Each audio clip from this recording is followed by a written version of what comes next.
Welcome to Military History Inside Out, a podcast devoted to the study of how war has been waged across the centuries. In today's podcast, I interview author Hank Cox about his book on Lieutenant General John C.H. Lee. It's titled The General Who Wore 6 Stars. He was in charge of Army logistics during World War II. He was in charge of logistics when they invaded Normandy and on through the war after that. He did plenty before that as well, which the book gets into. The interesting thing about General Lee is that he wasn't liked by his peers. He was extremely religious, didn't drink. I don't think he drank at all. And he made people go to church with him all the time. And that actually made many enemies for him in the U.S. Army among senior officers. But he was extremely effective, and even though a lot of people tried to get rid of him, the president kept him on because he was doing an excellent job. So it's a very interesting story about how he took care of the Army during the war. Thank you, and enjoy. I'm speaking with Hank Cox, the author of The General Who Wore 6 Stars. Thank you for speaking with me. Good to meet you, Chris. Too. So, when did you start writing history? Oh, I've been a history buff for a long time. Many years ago, I taught high school history. And in 2005, I had a book published on Lincoln and the Sioux Uprising of 1862. And that happened because I had been reading a biography of Lincoln, and there was a couple of pages in there about how Lincoln handled this bloody Indian uprising in Minnesota in 1862, right in the middle of the war, which turned out to be the bloodiest massacre in the history of our country and led to the biggest public execution. And I thought, it's really strange that I have never heard this story. I used to teach American history in high school. Mm-hmm. And it was just a story that had fallen through the cracks somehow. So I decided to do some research on it, and there hadn't been anything published on it in, I don't know, 60 or 70 years. Mm-hmm. So I wrote the book. Really, I was full-time employee at the time, and I didn't really have time to do the meticulous research that history books require, but I thought I could write an interesting story and get that on the map, and it did lead to a couple of more serious examinations of that event, so I feel like my little book was a success, and it is listed as a major source in other books that have come out in recent years about the Sioux Indian Uprising in 1862. Mm-hmm. But this book, I'm retired now, and I had the time to do it, and I had the same kind of genesis. I'm a World War II buff. I've got a big, long shelf of World War II books. I've read all these books. Mm-hmm. And almost every book has stuff in there about Lieutenant General John C.H. Lee, who was in charge of supplies for the American forces in Europe in World War II, and almost everybody has terrible things to say about General Lee. They just denigrate him to no end, and somewhere along the line it occurred to me, well, there's got to be another side to this story. So I started doing some research, and I thought, well, look at this. There is no biography of General Lee out there. So here's another kind of an opportunity for me to step in and get the real story on this guy. Was he really that bad? Who was he? How did he earn all this criticism? And I dove into it, and I discovered that he was a very interesting character and pretty successful, and there were some superficial reasons why his colleagues were critical of him and why current historians have picked up on their criticisms. But I thought that by and large they were unjustified, that he did a pretty good job. There was a reason Eisenhower kept him through the duration, even though he was under a lot of pressure from Beadle Smith and Omar Bradley and others to get rid of him, because he got the job done. And I just ended up with what I think is a pretty good book. Now, And the 6 stars refers to one of his affectations that annoyed other people. When he was promoted to a 3-star general, lieutenant general, like most senior generals, he had 3 stars on the front of his helmet, but he also wore 3 stars on the back of his helmet. And that, for lower ranks, the colonels and majors who lead men into battle would sometimes do that so that the men behind them would know that their commander was up there ahead of them in harm's way. But lieutenant generals didn't do that. There was no reason for him to do that. And so insofar as I know, despite all my research, he never did offer an explanation why he did that. But he was something of a martinet. He always dressed up to the hilt. He was always very military, and he wanted everybody who worked for him and his command to be the same way. And that was not unique to him. Patton was like that. Right. But it was one of the things that he was criticized for. A lot of people simply did not like him. So, can you tell me a little? Does the book go into his pre-World War II career? It does. It does. He was from Kansas, out there in Fort Riley, and he was raised in a military town, and he was surrounded by military people as a young man, and it was always his goal to go into the military, and he did go to West Point, and he did very well, and he fought as a young officer in World War I and distinguished himself and made a lot of good contacts. And he came back. He was in the Corps of Engineers. The top graduates of West Point go into, at least back then, they would always opt to go into the Corps of Engineers if they could. And only the very best, the people who graduated near the top of the class were able to do that. And he did do that. And there's a great story about him that I found that I'd never seen anywhere else. And that was, he was assigned to Vicksburg during the Great Mississippi Flood of 1927, which was just incredible flood. I mean, tens of thousands of people were left homeless. Many hundreds, probably thousands of people died. It was a tremendous upheaval, and he was a guy running around doing everything in his power to keep the levees from being breached and to get supplies where they were needed. He earned a lot of credits and praise for the way he handled that whole crisis.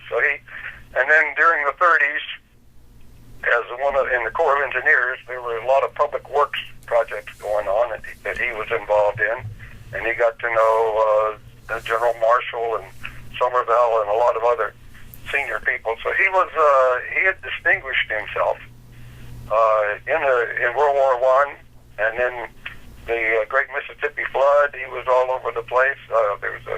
There's a book about the flood that I have, in which he's singled out for a lot of praise for the way he handled things.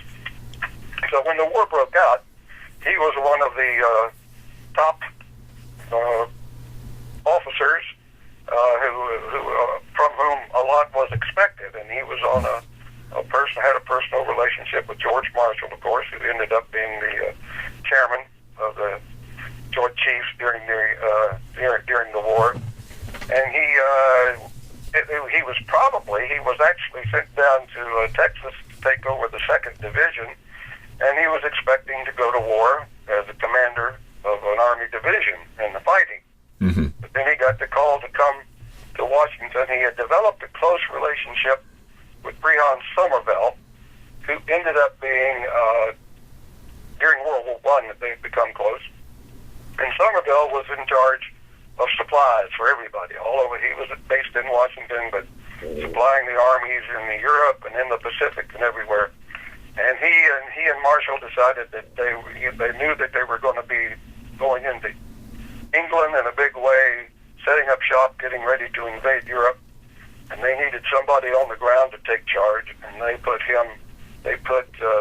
Lee in charge of the buildup in Great Britain, and he started over there in 42, and then in 43 and 44 he was in charge of accumulating all the supplies, everything that they were going to need, and they ended up needing, of course, millions individual items in addition to everything you would expect, like the guns and bullets and gasoline and uniforms and food and medical supplies and all that, but more than, I think, about 3 million separate items that a huge military force needs. Mm-hmm. And he was running around doing that job, and back here in the States, of course, it was just a madhouse. We'd come from the Great Depression, and suddenly we're supplying or building up for a major military undertaking. And he had ships coming in one after another. They were leaving New York loaded up with stuff, but the people were not, the manifest, when they had manifests, didn't really say what was on the ships, that he had to get stuff off the ships and get the ships going back to get some more stuff. And he was running around the countryside in Great Britain, creating all these munitions depots, and he didn't have nearly as many men as he needed to handle all this stuff. Mm-hmm. And but on his way over there, he stopped off in New York and met with the general who had been in charge of supplies in World War I. And this general told him, "You're going to need a train." Now, we had a train. We actually had 2 trains in France, because you just have to get around. You have to cover a lot of ground. The roads will not be sufficient. So when he met with the British leaders, we got to Great Britain. When we first got there, he insisted that they give him a train, and they were somewhat taken aback. The train? You want your own train? You know, the king has his own train, but it's a little one. And this was one of the things that was part of his legend, that he insisted on having his very own train, which seems rather grandiose to most people. But it was a work train. He had the roads in Great Britain were not very big. They didn't have interstates back then, and all of a sudden they were swamped with big trucks and tanks and all kinds of military equipment. And he needed to be able to get around and find out what was where and take stuff here and there. There was a perfectly good reason why he needed to train, and he put it to good use. In 1943, General Devers was sent to be in charge of the U.S. forces in Great Britain at the time, because Eisenhower was in North Africa. And when he got there, he went to Lee and said, "Well, I've heard a lot about this great big train of yours. I've got to see it." And Lee said, "It's not my train, it's your train." And he put him on the train, and Devers learned very quickly that it was a work train. They got up before the sun got up, and Lee and his staff would be on there, and they would be running all over the place, and they would work till after dark. And the men in his command regarded it as a torture chamber, because it was they were not partying. It was not a party train, and Lee was not a party. It was a work train, and it was very invaluable to what he did. And Lee just never did respond to criticisms like that.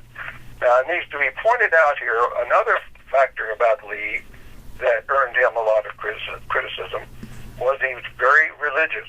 Mm-hmm. He went to church every day, 2 or 3 times on Sunday. He was an Episcopal. I didn't know Episcopals were this adamant about their religious faith, but he was. Mm-hmm. And the senior men, people on his staff, had to go with him unless they had a valid excuse. Mm-hmm. So his initials were, his name was John Clifford Hodges Lee, and his initials were JCH, and the story started around that the initials stood for Jesus Christ himself. And he did not have drinking buddies. He did not have vices. He did, one reason, of course, this was the kind of thing that tarnished his reputation, and he could have been better off if he had a good PR operation, but he did not. So that followed him, and he was, the big thing was that he was able to get all of that stuff across the English Channel on D-Day, and had everything going. I should hasten to say here, there was another quirk of Lee that brought him into disfavor among his colleagues at the time, and that was he was a strong advocate of African Americans. He thought they were being underused and should be given more authority and more responsibility. Mm-hmm. Now, Lee, as being in charge of logistics, he had 1 out of every 4 soldiers in Europe, American soldiers in Europe in World War II, was in his command, because they had a huge job supplying our armies with everything they needed going into battle. Mm-hmm. And Lee was responsible for getting it there. Now, that's another aspect of the story is that the senior command had changed the policy going into the war. They thought they had learned better from the chaos of World War I, and they were going to have one general, one operation that would be in charge of all the supplies. But the commanders of the armies, of the combat units, didn't like that at all. They were expecting to be in charge of their own supplies. Bradley, Patton, and Hodges, all these guys, they resented Lee very much for the simple fact that he had a rank equal to theirs, and they had to go to him to ask for supplies. And in fact, Bradley didn't do it. Bradley fought Lee tooth and nail and refused to report to him how much supplies he had, and it was a bitter, internecine struggle all the way through because they didn't like it. And one of the main reasons they didn't like him was that he had authority, and they were not trained to accept logistics as equal to combat. Right. So they were down on him. Now, I'll skip ahead here a little bit. In December of '44, after the Battle of the Bulge was going on, the U.S. was running out of soldiers. We just didn't have enough people. You know, we had this big industrial machine going back home, and a lot of men were getting killed, and a lot of men were going out with trench foot because it was a serious problem. And Lee, on his own initiative, issued an order allowing Negro soldiers, and most of all of whom in Europe were under his command, to transfer to combat units, which they did. And Beadle Smith, Eisenhower's deputy, just went nuts on that.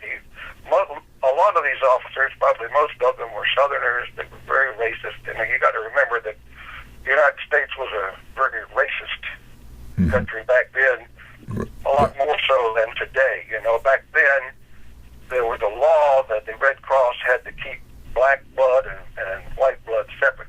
Right. Everybody knew perfectly well that was ridiculous. There's no difference in the blood, but it was just the racist culture. And so there was a lot of, but he refused to back down. He did, you know, you can fire me if you're going to fire me, but I simply don't believe this stuff, and we need the soldiers. And as a matter of fact, when the black soldiers showed up in the white units, they were happy to have them because they were in a desperate fight. It was cold, snowy, and people were dying left and right, and they really didn't care because after a couple of days, everybody was covered with mud, and you couldn't really tell black from white. They were perfectly happy to have them at the time. Now, maybe some of them changed their minds when they got back to the United States, went back to Jim Crow. Right. But at the time, they were happy to have them. Now, there was another interesting aspect of, and there's lots of interesting aspects to this guy. I just really got into the story, and I think people who get the book will be fascinated too. Right. When Patton took off on his big end run around the Germans, heading out across the French countryside, it was very romantic, and Patton was a national hero and all. But this was totally beyond anything they had planned for in terms of supplying those armies, which were 20 or 30 miles further away every day. And we didn't have a port. We needed a port. They were, for the first several months, they were bringing everything in across the beach. They were trying to take the port of Cherbourg, and they finally took it, but the Germans had torn it up, so they couldn't get much through it. For a long time, everything was coming across the beaches and just being stacked here and there and wherever, and it was hard to keep track of where stuff was. So Patton took off, and then suddenly Lee is faced with this problem that they had not anticipated of having to supply mainly fuel, but food, of course, ammunition, and everything that these armies need, that are further and further away every day, and they're trying to rebuild the railroads and trying to rehab the ports. But Lee came up with what is known to history as the Red Ball Express. And most of the drivers on the Red Ball Express, of course, were black because most of these troops were black. And they're running these trucks, hell for leather, across the countryside, trying to catch up with Patton and other U.S. Units who were out there far further and further away from the home base. And Patton's aggressive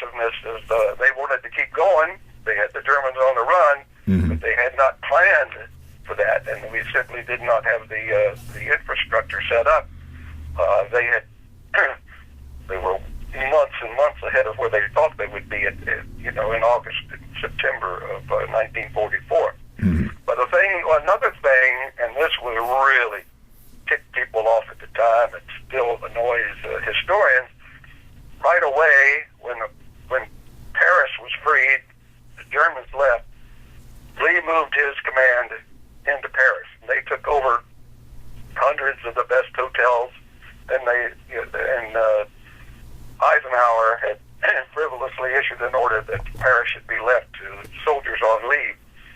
But Lee ignored Eisenhower's order and moved into Paris, and his reasoning was perfectly sound that Paris is and was the center of communications, of the railroads, of the highways, and the telecommunications. Part of his job was to keep Eisenhower's command in communication back in Washington. And it made no sense. He and his people were out in the field.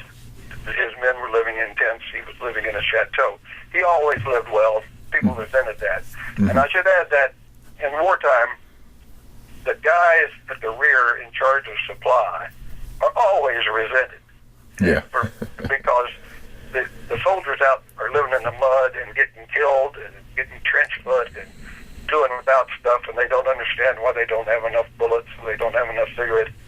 And they really resent the supply people in the rear who were safe, sleeping in warm beds, eating good food. And in this case, they had access to everything. They had the cigarettes, they had the food, and they were having fun with the French ladies and just living well. Now, Lee wasn't. Lee was a devout Christian who lived his faith. He was not a hypocrite by any stretch of the imagination. But he lived well. He had a hotel he had taken over his command, and he lived very well. It never crossed his mind not to. But that was one reason that he was greatly resented. They said he's taken all this fuel, people, and time to move his people into Paris when all of that stuff should have been going to the soldiers. Mm-hmm. And there was some credibility to that. But on the other hand, it did make perfectly good sense that our headquarters of the supply operation should be in Paris. And incidentally, Eisenhower set up his headquarters in Versailles. It wasn't like the other generals were living in tents. It was part of the privilege, but other senior officers had drinking buddies to help and defend their reputations. But Lee had no drinking buddies, and he was just kind of socially inept. One of the generals, when they were sitting around dumping on him, said, I would really hate to spend a week fishing with that guy. Mm. And I guess that's right, because not unless you wanted to go to church every day. He was not a fun person, but at the same time, where there's just oodles and oodles of records of other generals saying terrible things about Lee and trying to get him fired, there's no record of him ever responding in kind. He did not denigrate his fellow officers. He just kept his head down and tried to do the job and did the job pretty well. And even when you got into February of 45, when the war was pretty much over, mm-hmm. they were still trying to get rid of him. One of the big bones of contention was that they were claiming the armed groups were claiming they didn't have enough heavy artillery because the Germans, they used the big guns to blow the German defenses away, and it was vital. And according to Lee, they had plenty. I mean, with the records that they had, but their records were not very good because Omar Bradley, in particular, refused to report like he was supposed to do.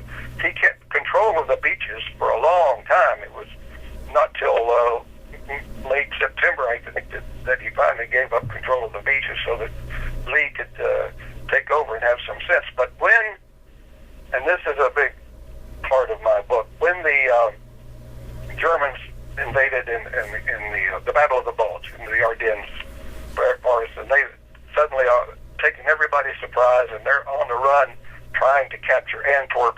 By that time, we had a port in Antwerp which could handle all this stuff. Mm-hmm. Bradley just became non-functional Hodges went to his bed. The senior generals were just, they didn't know what to do, but Lee knew what to do. He was all over the place. Of course, he had supplies all over the countryside, which was exactly what the German armored units were trying to capture, because they needed fuel. And ammunition. They were running out, by that time, they were running out of everything. Lee managed to get everything out of their way. The Germans didn't capture hardly any fuel. At the same time, he had to keep stuff around because he knew they would be resuming the offensive as soon as the German breakthrough was stanched and moved back. But he handled that with aplomb. He took care of it, and he was all over the place. He was Johnny on the spot. He made sure that all of the important fuel depots, especially, the fuel was either moved or blown up so the Germans couldn't get it. He did a great job with that. This was also about the time they were running short of soldiers, and I think it was about the 20th of December that he issued his order that black soldiers, could go into combat units.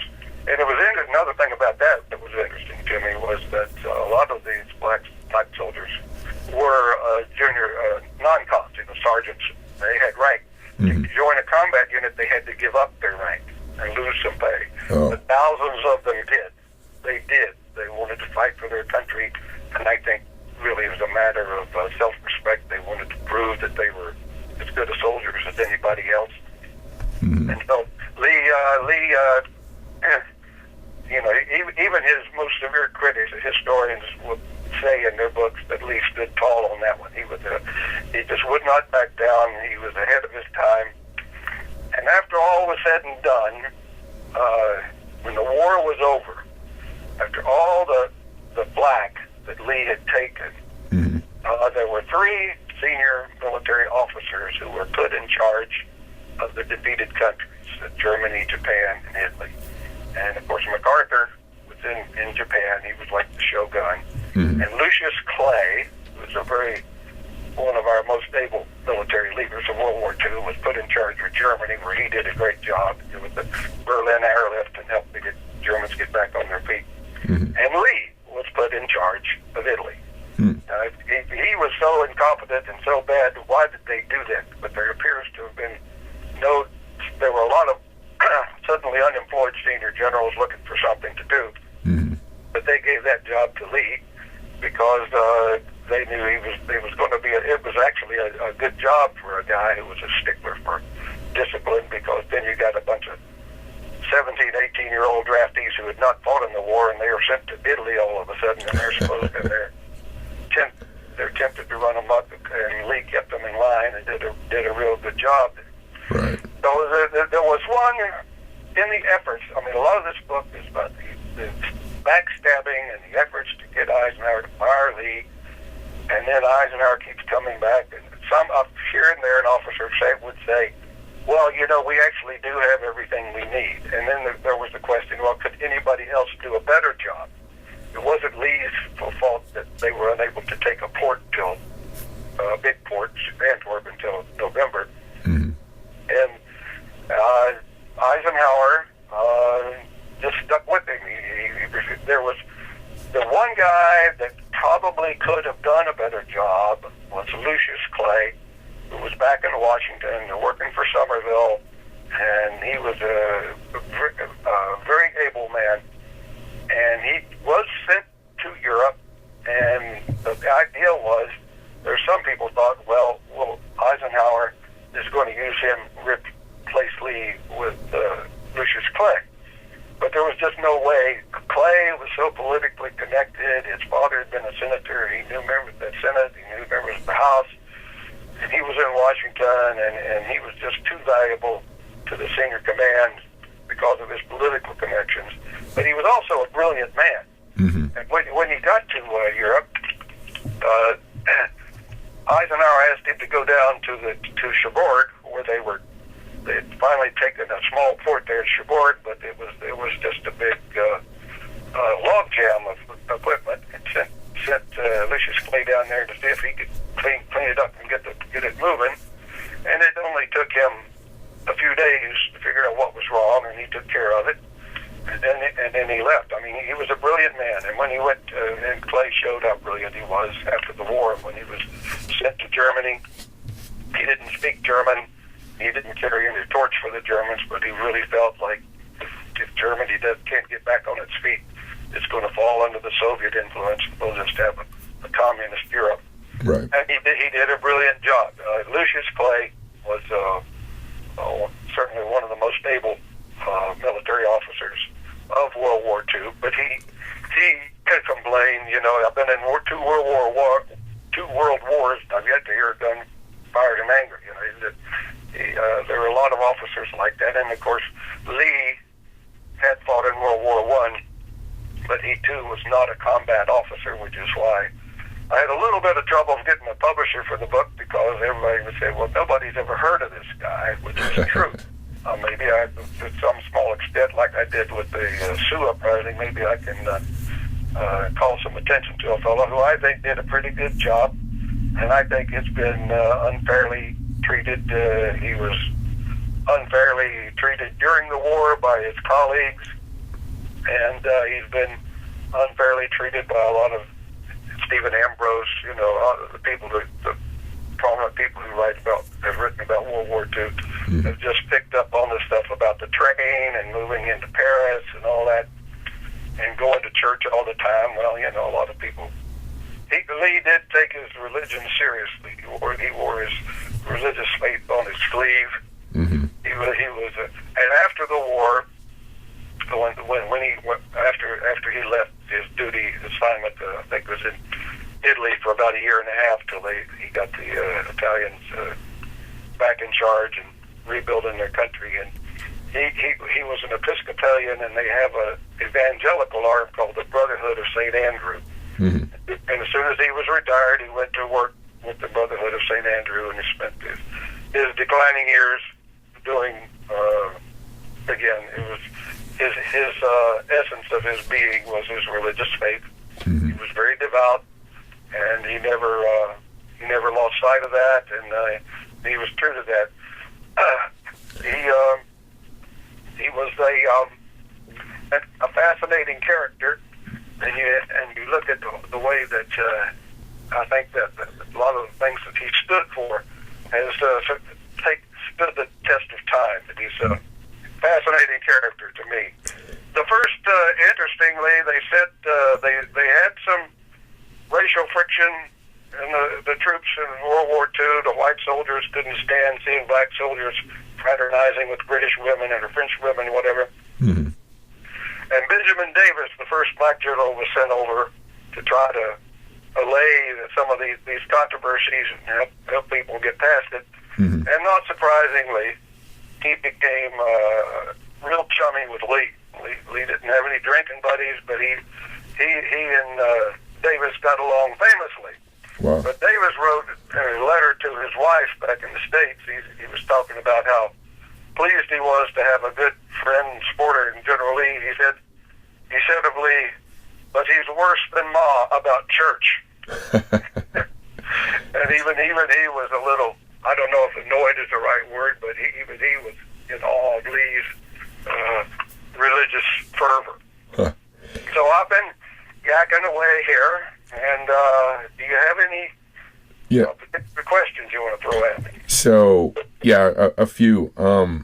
So one, did Lee, so kind of a combined question, who else, apart from Clay, were there other big names that generals wanted to replace Lee with? And secondly, did Lee depend on a large staff, or was he the kind of guy who liked to control everything and make all the decisions himself? He had a large, the names of the people that they were throwing around would be even less well known than Lee. I mean, these were people that these were staff officers, and some of them had actually worked for Lee. So there were other people involved. Again, as I say, it was a big operation supplying all these armies. Lee had a huge empire. He had I don't know how many millions of men that we had in Europe in World War II, but as I say, 25% of them were in Lee's command or working in logistics one way or another. He did have a retinue. He had a large staff, and wherever he went, he had people with him. But it was logistics. It was a lot of paper. They didn't have computers back then. They had a lot of paperwork, trying to keep track of all this stuff coming in, and where's it going, and who has it, and trying to keep track of all this, the piles and piles of. Oh, I know. I think that I started this. I was talking a while ago about the Battle of the Bulge, but it turned out when the Germans came roaring through there, all of a sudden the U.S. forces had all the heavy artillery they needed. These were guys who were pleading poverty. We don't have enough of the heavy 88 millimeter shells that we need. But when the Germans were coming down their throats, all of a sudden they had everything they needed.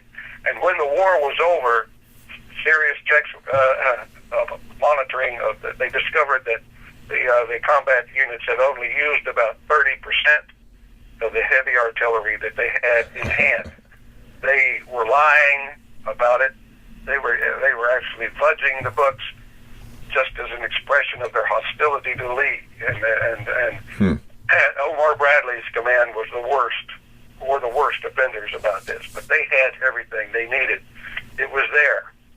And they knew it was there. They just... There was a guy, Paul Rand, Aurand, sent over there by the Pentagon, and he was running around. He would go to the different commands. He would want to see with his own eyes what they had, and they refused to let him see. They just refused to answer the questions and let him see. They would insist, we don't have enough of the artillery shells. Well, let me go look. No, they wouldn't. It was discouraging to read about our senior military officers in World War II carrying on these vendettas. And it wasn't just Lee. They stabbed each other in the back right and left, too, and said terrible things about each other. Patton was pretending to get along with Bradley, but at the same time he was telling other people terrible things about Bradley. And I read that Bradley found out years later about it, and he was a really crestfallen. He thought he had a really good rapport with Patton, but Patton was stabbing him in the back every chance he got. It was just, the Germans were the adversary, but the colleagues were the real enemy. It was a real, a chaotic situation, up and down, unprecedented. Nobody had experience with anything like that. Yeah. But getting all that stuff, Lee was just a critical player in getting everything down to the beaches and on the landing craft, everything, making sure they had everything they needed. And when all they could do was carry stuff across the beaches, they were getting it moved. They were getting it to where it was needed. It was a really never before, and probably never again will we ever see a logistics challenge, a military logistics challenge like that. And he was the guy in charge of it, and he made it work. So let me ask you, as far as the development of new technology to win the war, was Lee at all involved in that? And especially since I guess he covered the Army Air Corps as well, how involved? Actually, a large part of the Air Force, there was an agreement early on because it was unique to the Air Force. Lee was in charge of building Air Force bases and supplying basic things like fuel, but a lot of the technical equipment, the Air Force retained control. That was a separate command.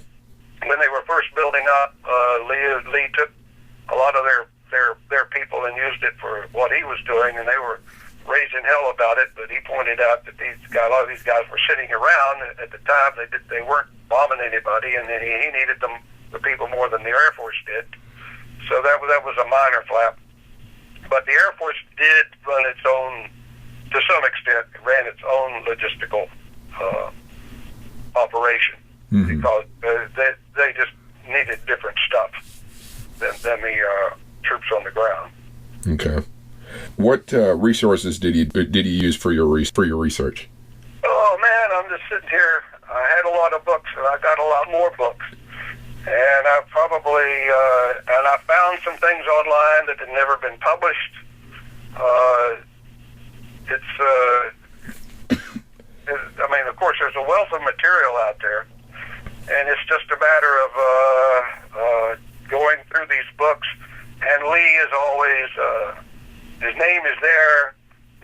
a sideline. The information, as I say, there is now, as of next Monday, there will be a biography of Lieutenant General John C.H. Lee, but all these other guys have had biographies. Most of them have, and I've really enjoyed it. I've gone out to up in Carlisle, Pennsylvania, up near the Army War College, where they have a big library and archives. I got to hold. Lee did, years after the war, write his memoirs, which were a really important source. That he had a curious habit in writing his memoirs. He never says I, he says we, or he very rarely says I. And I first started reading it, I thought, well, gee, is this a group decision? What's going on? But he just had a habit, and I guess he thought of it as a management habit of not referring, not like MacArthur or Patton, I. He was trying to create an atmosphere of cooperation, and he said we, and he just fell into that habit of saying we. And as some other historians have gotten into that and have been really turned off by his habit of referring to himself as we. But yeah, and I found some other documents that are not in book form, but online research, just hunting stuff up. People have done research papers. Sometimes junior officers have done research papers. I went out to the Association of the U.S. Army over in Virginia. They would have guys come in there, officers writing books. Went out to hear a guy that had written a wonderful biography of Jake Devers, who was a senior commander. He ended up the war in command of the 6th Army. A guy named James Scott Wheeler. And I got his book fresh off the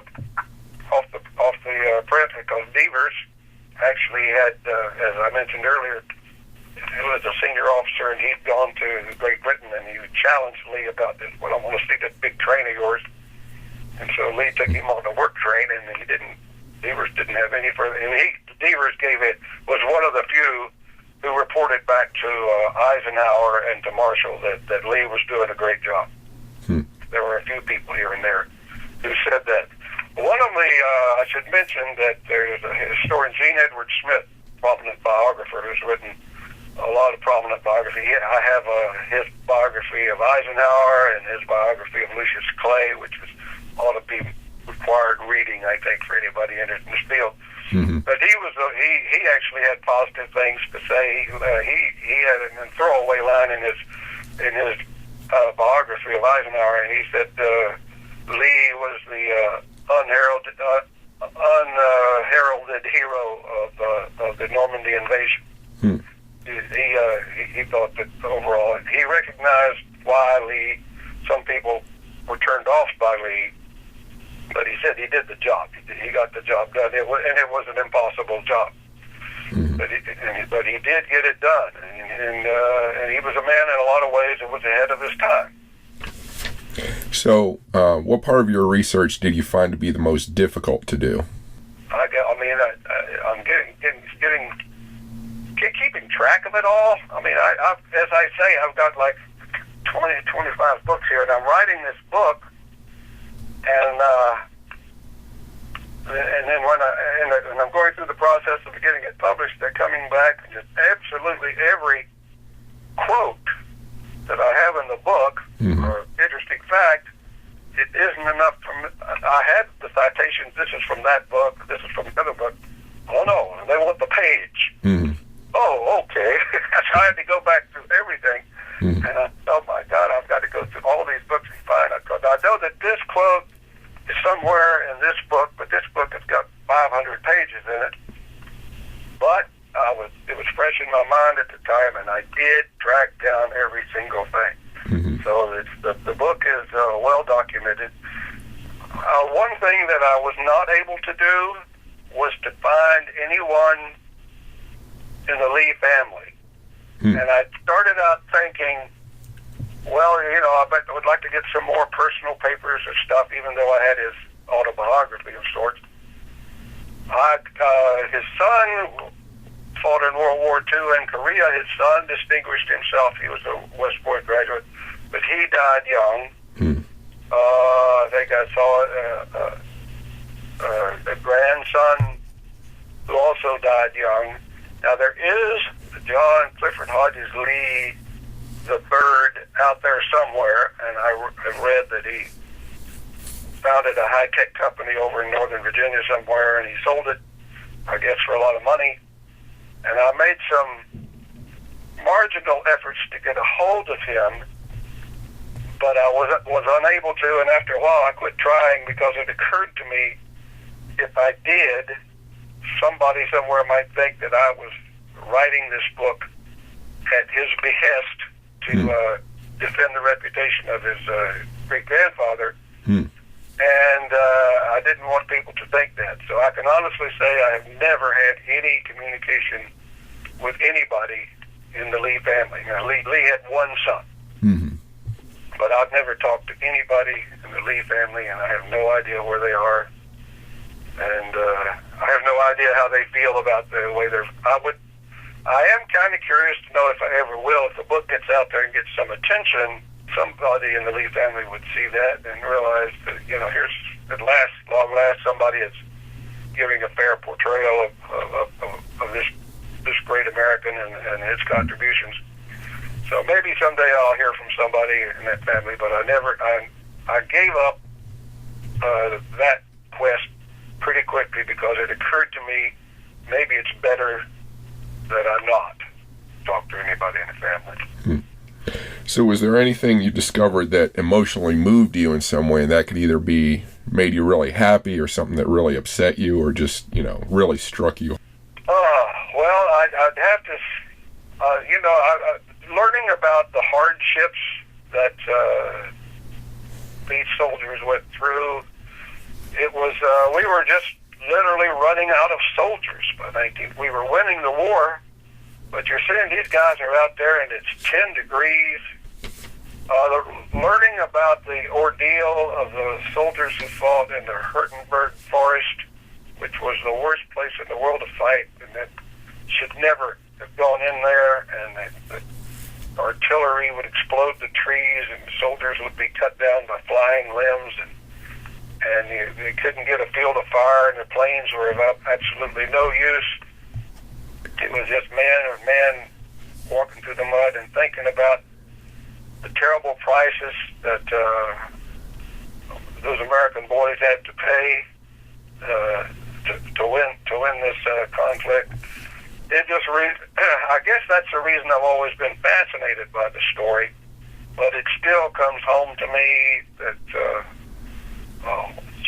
what a terrible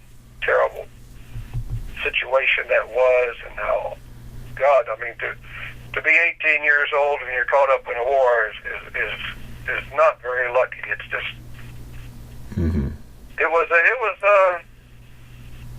was really ghastly, and it was not. Eisenhower said that generals hate war more than anybody because they know what it means, and it's just, and human beings are just being blown apart right and left, and we just came through a real cold winter, and I think that they had an even colder winter over there. That was one of the coldest winters on record. They didn't have clothing for the winter. It was like, everybody should know that winter comes around every year. And they're going north, for God's sakes, into Germany, and these guys are still wearing summer uniforms. They don't have decent coats. They don't have insulated boots or gloves. And it was like early in the war when the Germans invaded Russia, they went in the same way, and they were just having thousands of soldiers were freezing to death. They didn't have winter wear, and our soldiers were the same. They couldn't get a. There were a lot of. Lee did try to help them. They finally found stuff on some of these ships that were off the coast, unloaded. Because the ammunition always got top priority, and Lee was flying in heavy coats and thermal underwear and stuff to the guys in Bastogne. Mm-hmm. But it was, it was chaotic. It was chaos. We like to think that, we were very efficient, that we had this tremendous industrial base, that we did supply just awesome, numbers of tanks, guns, planes, and not just to our forces, but to the Russians, everywhere. Mm-hmm. But it was chaotic a lot of the times, and a lot of people died because of stupid decisions.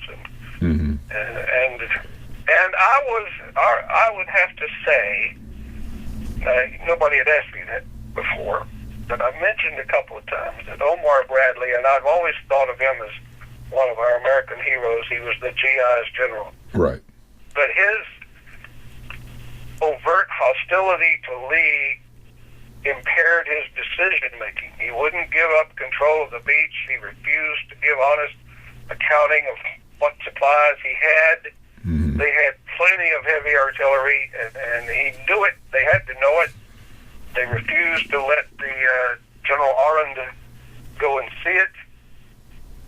He was just so petty and vindictive. It just ruined Omar Bradley's reputation for me. I know he was a great American and a brave soldier and all that, but his behavior toward Lee was, in my opinion, inexcusable. I mean, you don't have to like him. You're in the same army, and he's doing an important job, and he ought to cooperate with the man. He's not the one who created the new system of supply. Mm-hmm. It's just petty, and I'm so disappointed. I guess that's the one thing that I learned about World War II, or our commitment to World War II was about Omar Bradley, and I'm sorry that I learned it. Yeah. So, what's your next writing project? Oh, man. Like my wife, give me a break here. I've spent a couple of years on this thing, and it's finally coming down the pike. I'll tell you, I do some writing. People hire me to write reports and blogs and things. I need a big idea. I had that big idea about Lincoln and the Sioux Uprising. Mm-hmm. I've always been a great fan of Abraham Lincoln, and the Civil War. I've got more books on the Civil War, I guess, than the World War II. Huh. And I found this story, and once I started getting into it, and some of these books that I've gotten, the official records of the logistics, I tell you, it's hard reading. It's not. Yeah. You have to wade through some really turgid prose to get at the facts. But I thought that this was a story when I went looking for a biography of. So I'm filling the gap. Now maybe I'll look around and find another gap somewhere that needs to be filled. Well, I'm sure there are plenty. Oh yeah. So, any final thoughts? That's all the questions I have. Well, I appreciate you calling me, and send me a link so I can go on your outlet there and listen to it if I can. I'd like to. And I'm thank you for this opportunity, because I figure I'm going to be doing a lot of this. Oh yeah. And I need to. I've got most of it in my head, but I'm also I'm in my 70s now, and I can no longer answer those questions on Jeopardy, because I know them, but it just takes me a while to grasp at the answer. So, but I love doing it. I have to write. I get up in the morning, I have to write something. I don't know why. It's just it's just a way of life. I earned my living as a writer in various capacities for many years in Washington, and I'm still getting up in the morning, and I got to go do something, and that something is right. Mm-hmm. So where can people find your work online? www.hankhcox.com, and I have a Facebook page, so a little bit of effort, you can go to my website. I need to update my Facebook and website, and I'll do it next week when the book goes on sale. Yeah. But I've got a lot of stuff there that people can find. Okay. All right. Well, thank you for speaking with me. I enjoyed it. Thanks for the opportunity. Cool. Thanks. Thank you for listening. More information can be found at warscholar.org.